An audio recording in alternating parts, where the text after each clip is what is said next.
Okay, that's a great question. How do we get to know what the narratives that we're telling ourselves are? Because there can be a lot of, like you were saying, fear, ways we deceive ourselves. So I think sometimes to get there, you don't necessarily know why you're feeling a certain way. Like, why do you feel discomfort when a certain topic comes up, for instance, or when you're in a certain social situation, something like that. I think one good way to get to find out what might be happening is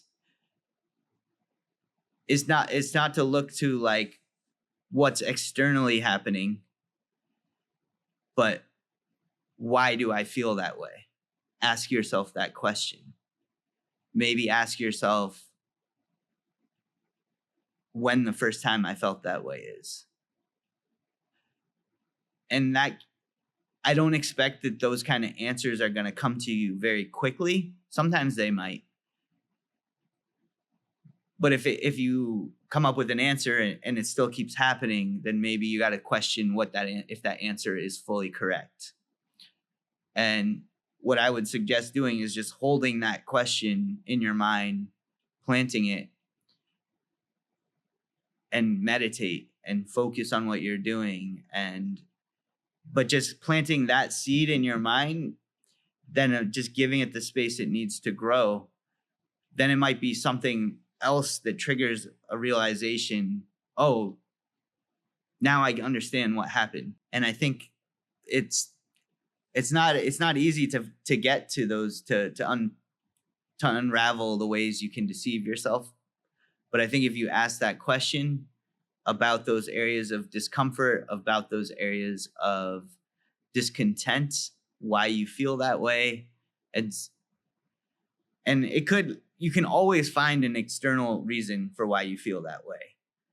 But I think it's very important if it's a recurring thing that's happening and it's not like a one-time incident. Like, why do I feel angry? Because someone cut me off in traffic. Like, that makes sense, right? But if it's like some topic that keeps coming up that makes you feel a certain way, or some social situation, or some sort of anxiety that you're getting, or fear, ask yourself why you feel that way.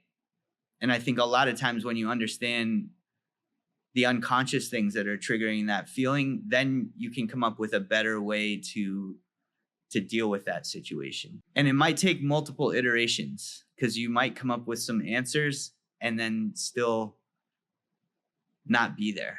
So be prepared to go through that process and keep going. Sometimes I think it takes a while to unearth what the real root cause of things, especially if it's something that, happened to you a long time ago. A lot of people, things happen to them when they're kids, they carry it to them when they're adults. And a lot of times they even block it out of their mind, like what happened to them. They don't think about it ever. They kind of section it off and put it deep down away in their memories. But I think sometimes, because as a child, you don't have a way to rationalize or think through these things. But as an adult, I think it can be useful to look even back that far to your childhood to find out what's going on. Or, yeah, like I said, the first time you experienced that feeling.